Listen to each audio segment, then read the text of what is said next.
Good morning, friends. I apologize, I look kind of scary. I think it's early. I finished a workout this morning that was really tough, so literally had a chance to shower, dry shampoo my hair, and that's where I'm at now.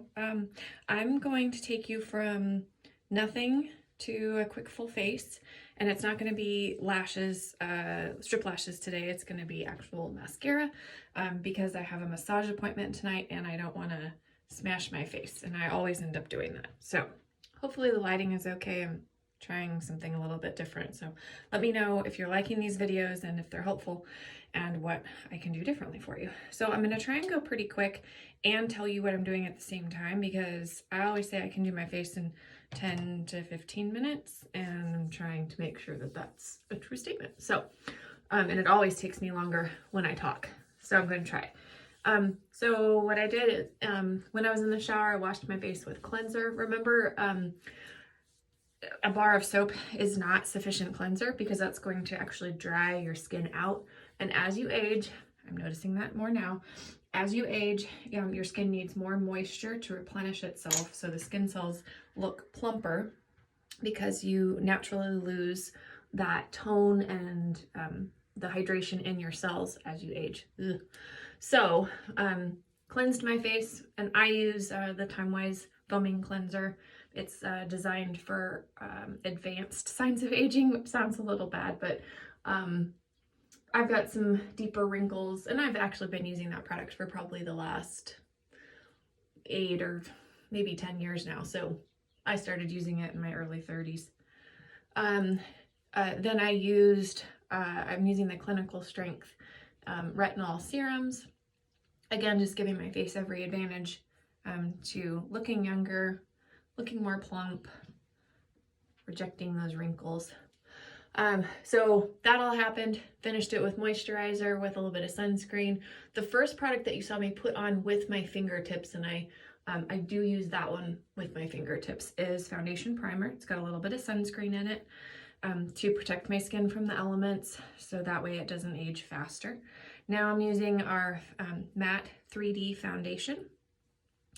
Again, if you're not sure what shade of foundation to use, what formula of foundation to use, because there's color correction cream, which is basically tinted moisturizer. It's the easiest to use because it only comes in 5 different shades, and so it makes my job of color matching super easy. It also means you generally don't have to change foundation shades throughout the course of the year. But if you want a little bit more coverage, like I do, today especially, then you're going to use something like the 3D foundation, and it comes in matte or luminous. Just depends on your skin type. So if you have dry and dry or normal skin, you're going to use luminous. If you have combination, so sometimes oily, sometimes dry, throughout the day, it's not uncommon to have that happen in different spots on your face. Then you're going to use something like a matte foundation. And then there's powders. But my point is, I'm using my foundation to cover blemishes, to cover the redness that I have in my cheeks. And again, I hope the lighting is not too weird. So I promise I'll get this a little bit more together. My life will be a little less crazy at some point. But so I've got my foundation on. I like to dust on a little bit of silky setting powder for my own use, and I do suggest it to almost all of my customers. Reason being, I find that if you're using a cream foundation, it's going to naturally feel a little bit creamy, not smooth, not something I want to keep my hands off of, I guess is what I'm saying. I tend to notice my foundation a whole lot more if I don't set it, which means if I go to put my hands on my face, it feels like I'm smudging my foundation if I don't set it with a little bit of powder. And it doesn't have to be a lot of powder. It really is just a tiny bit. And so for me, this part is always a little bit messy.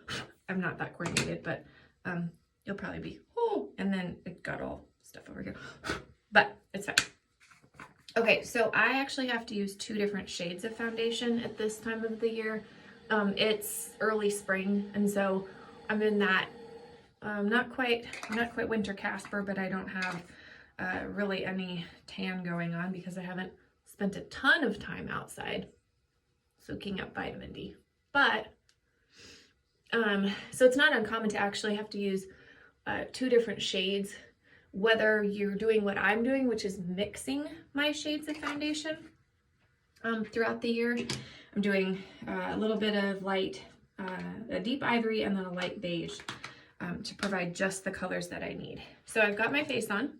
Now I'm going to use my eye blending brush and a little bit of eye powder. Now sometimes I'll put an eye primer underneath to help my color adhere a little bit stronger, and it's not going to change whether or not it stays on your eyelid. What it's going to do if you're using an eye primer is help to intensify the color.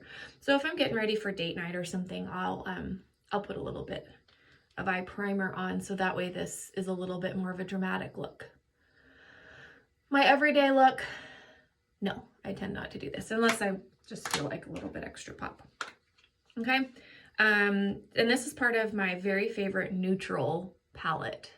So it's only going to be 2 colors. You can use 1 color, you can use 2 colors, you can use 3 colors if you're wanting to get a little bit more fancy or creative with colors. I tend to branch out of my comfort zone. I get out of my neutral zone and then I go right back in. So my suggestion is, if you're not sure what colors are good for your eyes or your skin tone or what you're trying to wear that day, go with neutrals, because as the name would imply, neutral goes with everything. So it's much easier. Let's see, sometimes, okay, that's eye colors. Those are matte colors, which I tend to use more shimmers than mattes, and it's not that they're glittery. Some of them are glittery, but they just give you a little bit more definition. I do want a little bit more color on my cheeks today, so I don't look so neutral. So I'm going to use this. It still is a neutral look, but it's not just the bronzy that I've been using a lot lately. I do love bronzy, but okay. So I did my eye colors. You can also go onto my website. It's marykay.com/HeatherScott, and I'll put the link below. In addition to being able to shop online at any time, you can take quizzes. So there's an eye color quiz finder type thing. There's what kind of mascara should I use for my lashes. There's how about my skincare? What do I need? You can do all of that either from the website itself or from the Mary Kay app, which you can download from the App Store. And I believe you can find me, like tag me as your consultant if you want to do that. I would love to have that connection. You can also either comment here or you can reach out to me. And if you don't have my phone number or my email or any of that, you can find it on my website as well. So, but I'm happy to help you figure out, you know, what foundation you might need. If you're going to use an under eye corrector like I did, and the lighting's a little bit weird, so it still is looking like I've got some dark circles, and I actually do. That tends to be worse in the morning for me.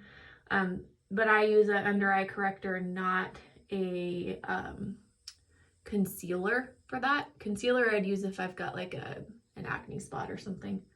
But under eye corrector goes underneath my eyes. Okay, so now I did, as I was talking so fast, I used our volumizing brow tint to give me more definition of my brows and to deepen them up just a little bit. It's the same color that I normally would use, or that my eyebrows are naturally. Sorry. So just did volumizing brow tint, used the liquid eyeliner pen, which is awesome. Now this is lip primer, age fighting lip primer, because as you age, and I'm almost at my 10-minute mark, so I'm almost done. As you age, it's natural for, you know, fine lines and wrinkles to start appearing, which makes that whole keep your lipstick on your lips problem a little bit more challenging. Okay, so what I'm doing now, because I'm not doing lashes, is I'm swiping on mascara. Now the easiest way to do this is just to take your brush, on your lash line and wiggle towards the top, the end of your lash. If you struggle with not being able to keep your eye still, like don't poke yourself in the eye, that's bad, then I find if you think of yourself like you're at the eye doctor's office and they tell you, they do that puff of air in your eyeball. I hate it every time, but they're like, look far, far away. I'm going to put the eye light right in your eyeball. It's going to touch. I hate that part. But that does seem to help. And on your lower lashes, if you tend to get mascara on your eye area, under eye area, you can take a spoon, a cold spoon actually is even better, and put it right underneath your eye. It protects your mascara from going onto your eyelash, or your eye, keeps it on your eyelash. And the cold helps to shrink the blood vessels underneath your eye. So if you've got any puffiness going on, like allergies, or, like I said, I tend to have darker circles underneath my eyes in the morning. It's like underneath my eyes is the last thing for my body to wake up. Okay, and so same with mascara. Same thing applies with mascara as it does with like, what kind of foundation do I use? If you're not sure what mascara you might use, just shoot me a message. I'm using the Fanorama, Mary Kay, duh. And it's giving me volume, definition, and a little bit of pop. Okay, the last thing, because I wanted to do this, I'm going to do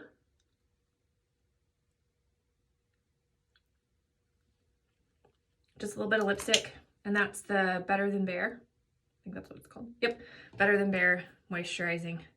Okay, I'm going to see if I can show you. Okay, that's better. See, I got to figure out this lighting situation. Sorry, it's a little bit awkward.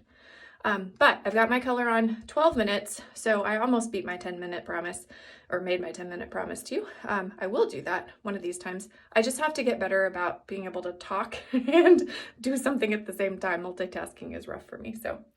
Okay, that's it. I hope this was helpful. Let me know if you liked these videos, if you have suggestions or questions about other products. I've got a list of things that I am learning about my own product line, which is great. Like one of the things I'll probably do tomorrow or the next day is shea. If you're like, what is shea? I will tell you, because it's in lotions, it's in our soap, basically keeps you from drying out. So don't put it all over your face though. You need special stuff for your face. But anyway, hope this was helpful. Have a good day. Bye.